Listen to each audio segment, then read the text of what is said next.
Hello, hello, hello, hello. Welcome back. My name is Mbali Soke and I am a lover of all things mental health. A lover of it. I take a lot of interest in anything that has to do with mental health. And so I find a way to create awareness around it. Makes sense, ne? So today we are speaking about men's mental health.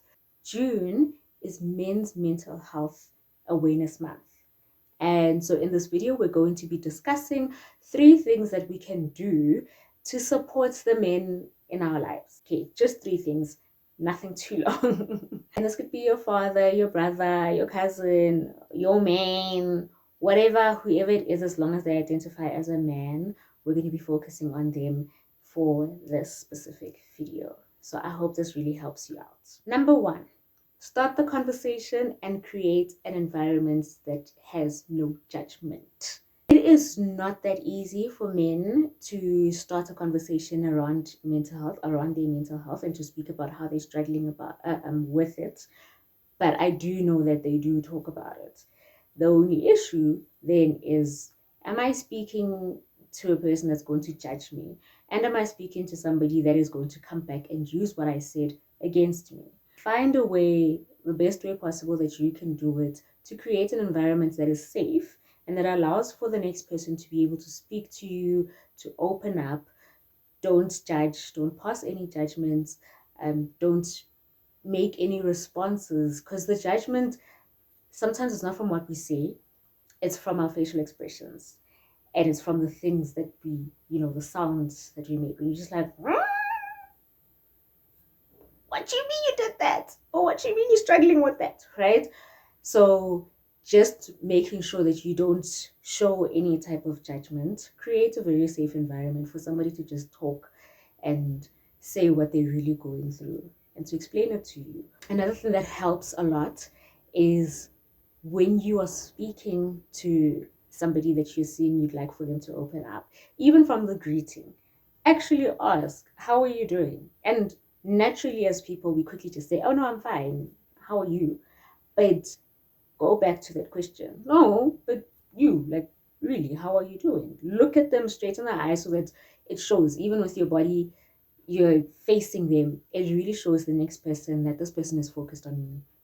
And they're not asking this question so that they can quickly pass on and speak about anything else. They're really asking because they want me to think about it and to give a response that is really thought out, right? So that's one of the best ways that's one of the best ways actually to create an environment that feels safe and that feels like there isn't going to be any judgment that's going to come from that. Make sure that you understand how safe of a person you really need to be as well.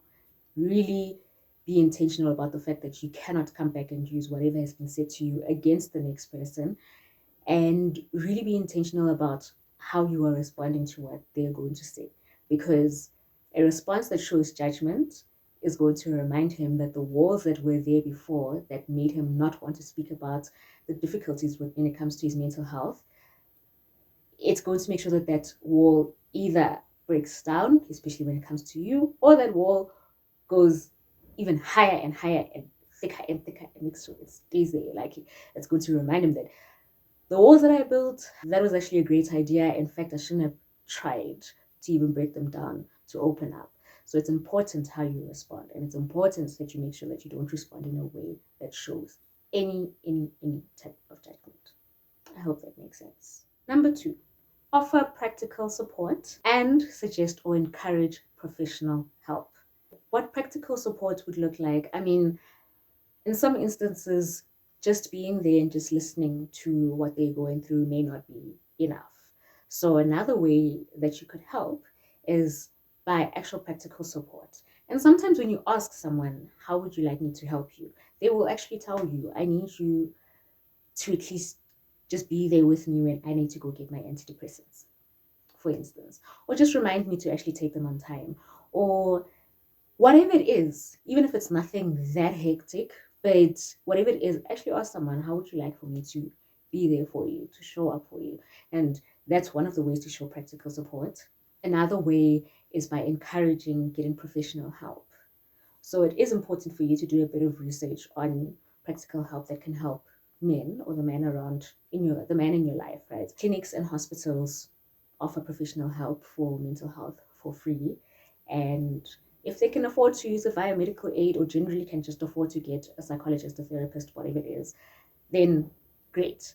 But do remind them, because sometimes when somebody is really struggling with their mental health, they don't really think about the resources that are available. So maybe then remind them that, remember, therapy is a thing and it's okay.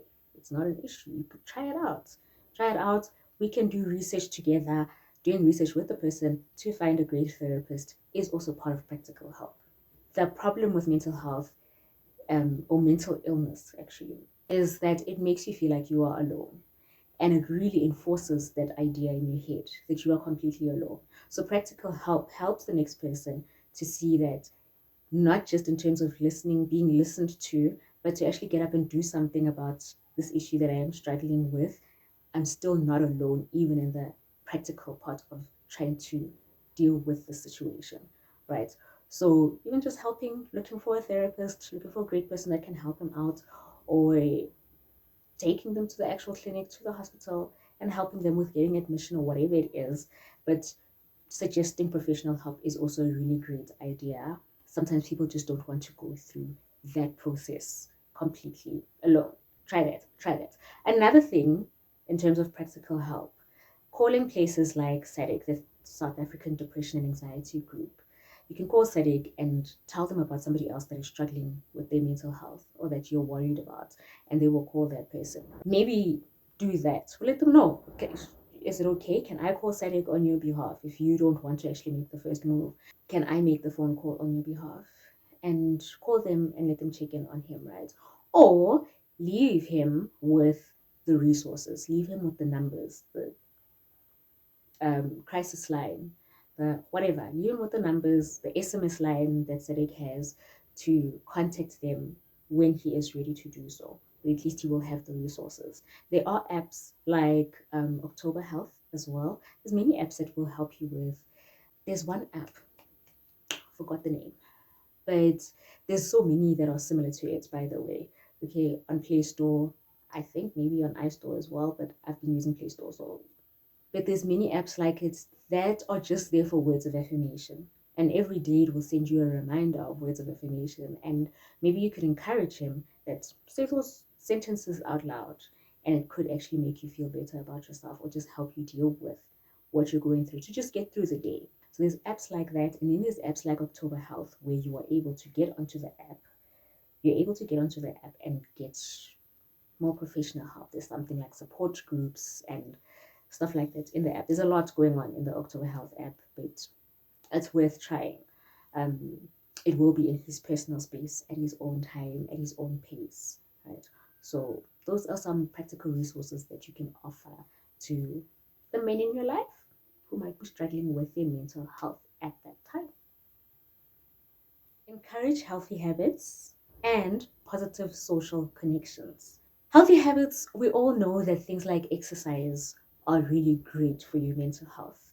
And maybe that's just the reminder that the person needs, a practical way to help actually maybe being there with their workout. But sometimes they need to be alone and they just need to be reminded that, hey, exercise is actually a good idea. Try it. And when you do it consistently, the first day might not be, might not do what it needs to do. But honestly, when you do it consistently, that's when it really does make a beautiful drastic shift when it comes to your mental health. So encourage that. Encourage eating a little healthier.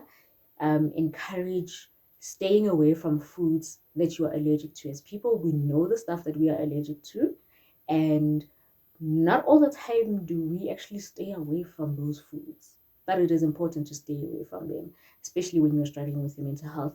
Don't strain your body any further. If there's something that your body has already rejected and you are thinking, I'm going to consume it and take a painkiller afterwards, bad idea for your mental health. I should take my own advice. Whatever you consume, let it be a bit more healthy. And then work on exercise. Very important. Really helps your mental health. And then positive social connection. That can include social media as well.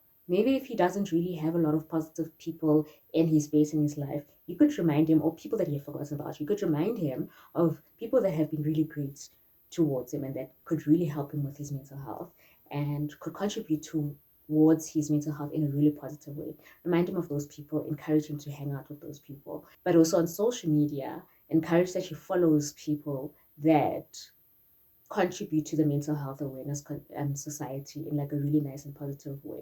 Encourage him to follow people that take your mental health seriously in whatever way, whether it's just quotes or it's videos or whatever way. This would be on YouTube, on TikTok, on Instagram, Facebook. Encourage that when he's on social media, let him also include people that would say something great to him that would positively affect his mental health. Encourage him to actually just have those people on his social media and not just anybody and anybody. That contributes to positive social connections. Those are the three things, very simple things that you can do to help the next person. But when somebody's struggling with their mental health, in the moment, it is not that simple. That is not what they're thinking. They're not thinking it is that easy. I just need to hang around the right people. It's that easy. I just need to exercise. I just need to journal. Oh, that's another thing you can encourage him to do, to write down his emotions. It declutters what is going on in the mind, right? But it's not something that you think of immediately. And sometimes a person just needs a little bit of a reminder that, hey, there are these few things that you can just try out, and I think it would help you. But also, you're not going to try them out alone. I am here. And if you need me to hold your hand while you do it, I'll hold your hand to the best of my ability, to the best of my capacity. And yeah, but those are the three things that I want to speak to you about. And let's be there for the gents in our spaces right now. June is their season.